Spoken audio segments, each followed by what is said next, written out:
Welcome to Return to Athens. Today, behind the scenes of TV. On track with the 800 metres. And we jump over equestrian. All that and more as we return to Athens.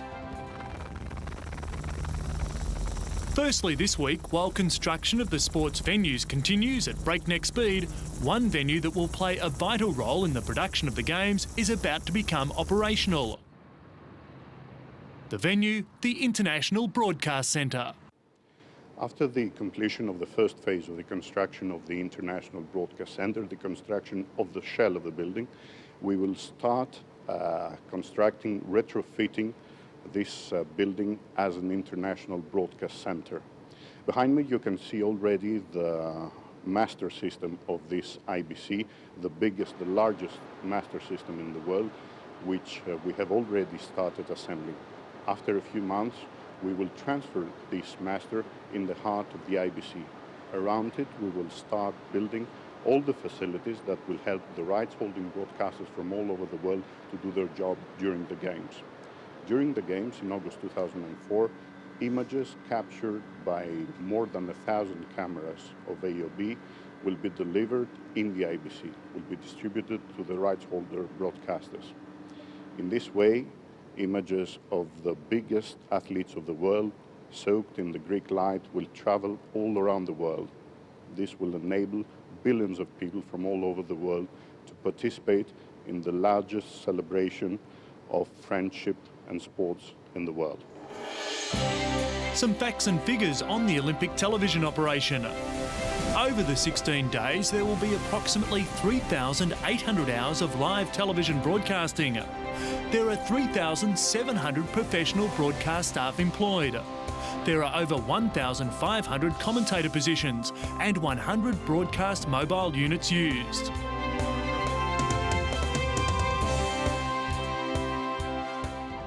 So, with such a massive staff, the IBC will become its own metropolis, working 24 hours a day. The centre has its own transport hub to ferry technical, on-camera and support personnel to and from the media village and to the venues. No reporter or commentator will be able to say that they have no material about a team or an athlete, with a massive area set aside for broadcasters' information. In this area, the staff are equipped with the latest in technology and research tools to handle any question that may arise. Planning the building was similar to that of laying out a new city, requiring a large main street down the centre, wide enough for pedestrian and equipment traffic. Crossing the ground floor are 3 equally large walkways, linking the building with a ring road.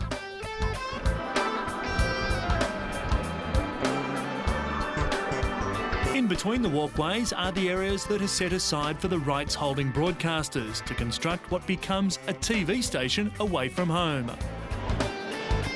This area will house studios, control rooms and videotape editing suites, just like any major television station you may have visited. At the heart of the broadcast centre, in an area as big as your average supermarket, the main technical area that we saw previously is being housed, feeding every frame of Olympic coverage to the broadcaster.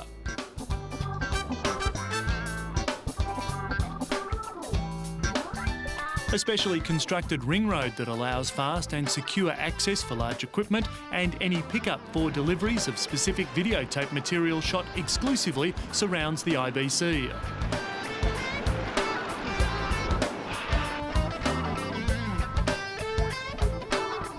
However, that's just the ground floor. The next level houses storage areas for props and scenery, as well as the packaging of the television equipment within the complex and VIP parking area.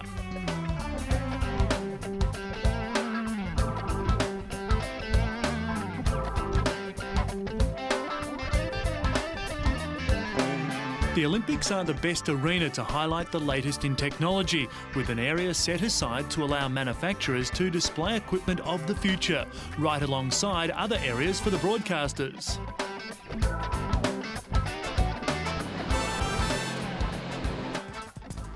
Up one more level and you'll find the Athens Olympic Broadcasting Organisation's main office, where staff have spent 3 years in pre-production making sure every camera and microphone are to be placed in the best possible position, along with the preparation of all the graphics that you'll see at home.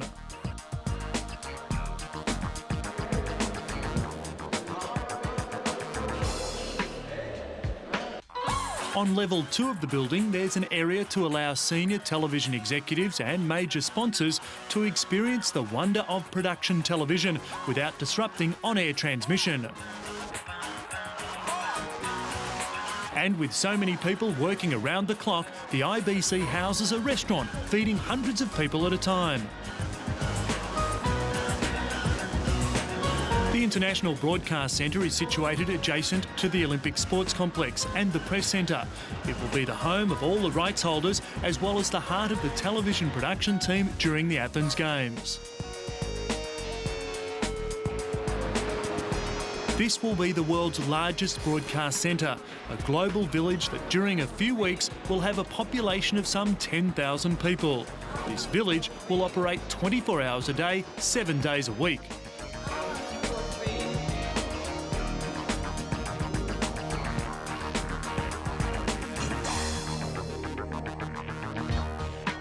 And with the world in the grip of terrorism, a major consideration in the building's design was security, with the entire third level totally dedicated to the watchful eye of specially trained security guards.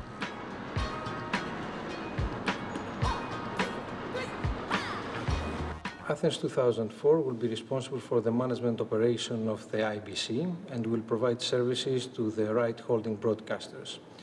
We expect more than 200 channels and 12,000 accredited journalists and technicians.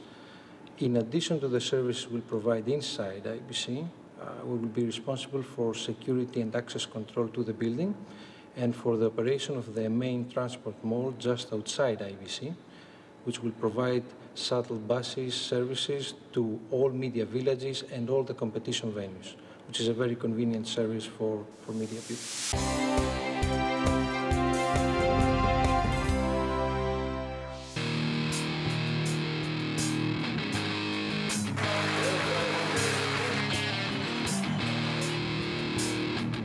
Also, a past MCA from Missouri is in the race as well. Great. The 800 metres consists of 2 laps of an Olympic track.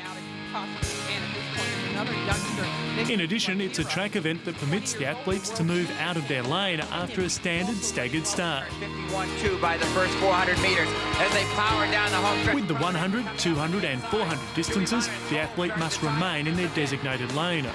It is David Promenacker powering away down the home. The designated lanes rule in the 800 first surfaced in 1959, when the IAAF decided to discourage the frequent jostling in the event by making the athlete run the first 300 metres in assigned lanes. While this rule is still in force today, the athletes only need to remain in their lanes for the first 100 metres. Despite these measures, you can still see some elbows knocking throughout the race. The 800 metres is said to be a race that anyone can own. It's twice the sprinter's distance of 400 metres, crossed between the endurance needed to run the 1500. The distance allows for an athlete to successfully make the transition between them or vice versa. The 800 metre distance is related to the old half-mile event, which was just 4 metres longer. The 800 metre race was first competed around the 1830s in Britain. In the early races, the tactic was to sprint as hard as an athlete could, then try to make it to the finish line on what energy they had left. This changed in 1932 when Thomas Hampson broke the 1 minute 50 mark. He achieved this by running 2 evenly paced laps, a technique that's used extensively today. Austrian Stephanie Graf is known in track circles for consistently demonstrating excellent form over the 800, continually running personal bests. However, there was someone who often managed to run just a little faster than her. The name synonymous with the women's 800 is Maria Matola. From their first encounter, the two immediately began raising the standards for each other.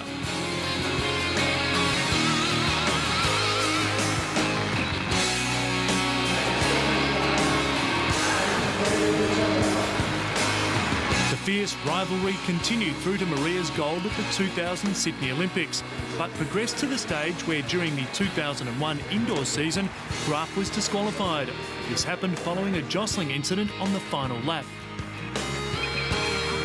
In the lead up to Athens, Maria has slowly but surely cemented her dominance, not only over Graf, but also over the entire competition.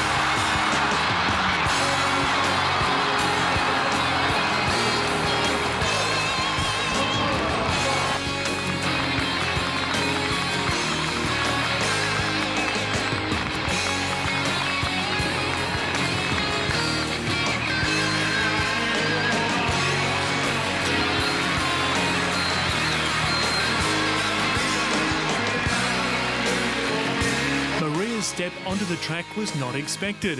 In 1988, aged just 15, the athletic girl made it into the local boys' football team. It was during a game that poet Jose Cravillina spotted her talent. After a week's training, Maria quit, but it did not last long, as just months later she was sent to represent Mozambique at the 1988 Seoul Games, finishing an impressive 7th. All this before she'd even turned 16. When Maria ran at the Sydney Games, she didn't just win her own first gold medal, but she also took out Mozambique's first gold. Last year saw her put in an incredible season, and as it drew to a close, she took time out to reflect. My season's been going very, very good this year. I'm just pleased with myself, and I just hope to finish my season here tomorrow in Moscow very good as well, and start training next year for the Olympic Games in Athens 2004. Maria once dominated the 800-metre distance to such an extent that she remained unbeatable for almost 4 years, between 1992 and 1995. With the times that Matola's been recording lately, the best could still be yet to come.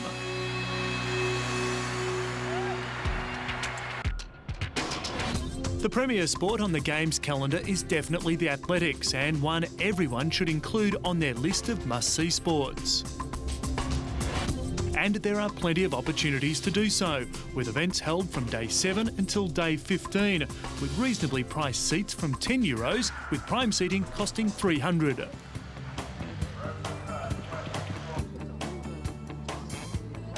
While there are 7 disciplines that are acknowledged by the International Equestrian Federation, only 3 are included in the Olympics. Eventing, which consists of cross-country, dressage and jumping, as well as the individual disciplines of dressage and jumping. Eventing takes place over 3 days, with each day designed to test the horse's endurance and obedience towards the rider. The cross-country is held on the 2nd day of eventing. The horse and rider have to complete a course of 5.7 kilometres, scattered with up to 45 jumping efforts. After the first day's dressage, the 2nd day's cross-country is to test the ability, speed and overall endurance of the horse. This will test any cross-country horse's ability. Riders are also judged on the use of their horse and knowledge of pace. The 3rd day of eventing is the jumping test, designed to demonstrate that the horse has retained both its obedience and its energy after the 2 previous days.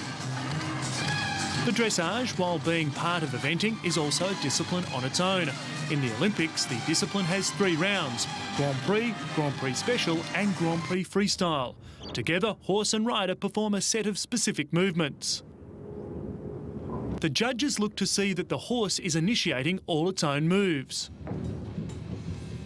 The jumping disciplines are held on either a grass or sand-covered arena. In the jump, the judges look for both speed and the precise movements of the rider and horse as one. The riders are given 12 to 15 obstacles that must be completed in a particular order. The obstacle's height must not exceed 1.60 m.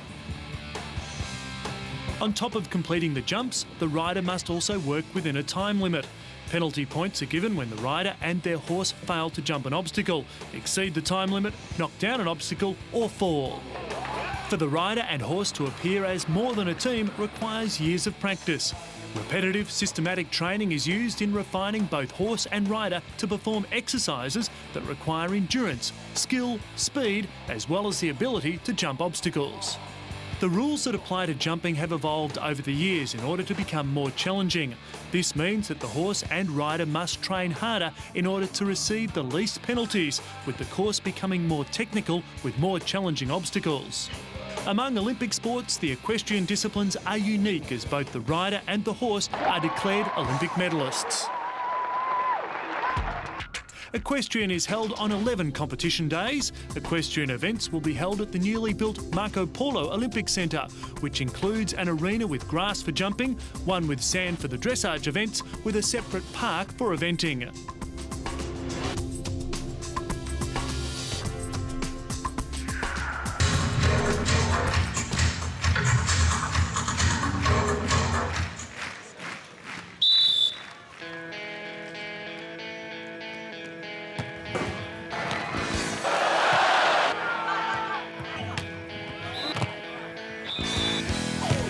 The unique setting for beach volleyball undoubtedly helps its immense popularity. Who wouldn't want to watch the already popular game while sitting in a stand on some of the most beautiful beaches in the world?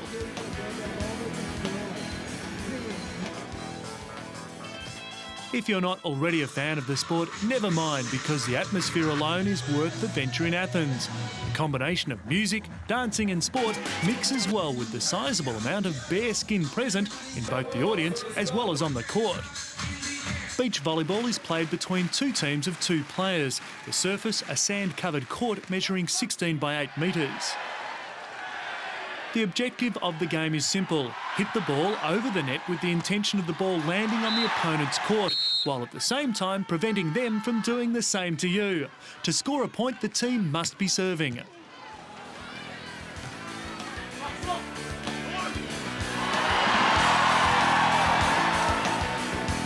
In Athens, the Games will be staged at the Olympic Beach Volleyball Centre. The competition takes place over 12 days, and for the first time, matches will be played in the evening with the aid of courtside lighting. This new setting will only contribute to the already rich atmosphere and will no doubt fill the 10,000-seat stadium to capacity. Teams from all over the world will be cheered for, with all but 2 sadly eliminated in the lead-up to the ultimate match for the silver and gold medals. 1994 was a big year for beach volleyball, with 140,000 spectators turning out to watch a week-long tournament held in Rio de Janeiro. One of the spectators was Juan Antonio Samaranch, former president of the International Olympic Committee. Later that year, beach volleyball was officially recognised by the IOC as an Olympic discipline. 2 years later in Atlanta, the sport made its debut, although the competition was held at Atlanta Beach that was actually man-made.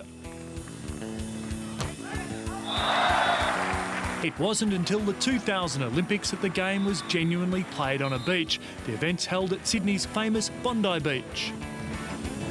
Because the weather can be such a contributing factor in the outcome of a beach volleyball game, the teams switch sides every 5 points. More than 150 countries participate in the sport. Teams qualify for the Olympic Games depending on the national team's world ranking. During the game, only the players, coaches, officials and required equipment are permitted within the playing area.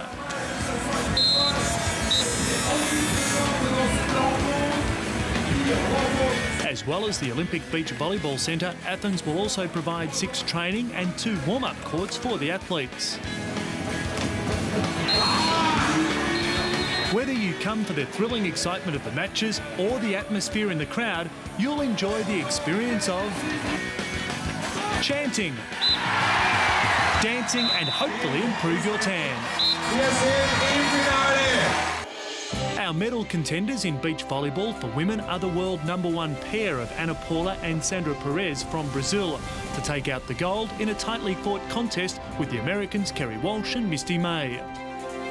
2000 gold medalist Natalie Cook, who's now paired with Nicole Sanderson after the retirement of Kerry Pothast, will take the bronze medal match.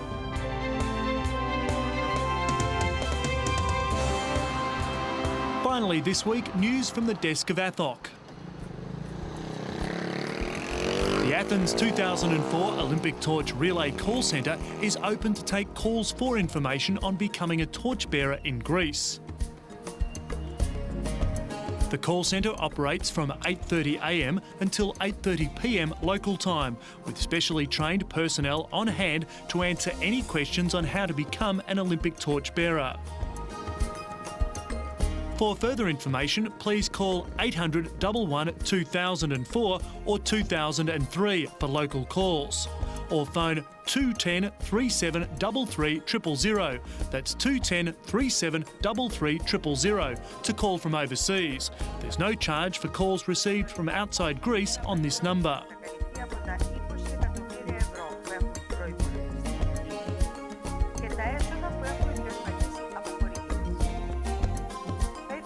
Details can also be found on the refurbished Games website, athens2004.com/torchrelay. In other news, over 350,000 native plants and seedlings have been made available for planting around Olympic venues, as well as in public spaces currently under remodelling. And in another green initiative, about 600 mature olive trees, which had been removed to construct the Olympic Equestrian Centre, will be replanted to restore the natural environment. A date to place in your diary this year is the 25th of March. It's the date that the lighting ceremony of the Olympic flame in ancient Olympia occurs. With the first phase of auditions for opening and closing ceremonies of volunteer performers completed, preparations for the second phase have begun. The second and final phase of the auditions commences on January 31 and will be completed by the 15th of February. As we creep ever closer to August, remember to keep watching Return to Athens as we bring you the latest in the behind-the-scenes news and views in the lead-up to Athens 2004.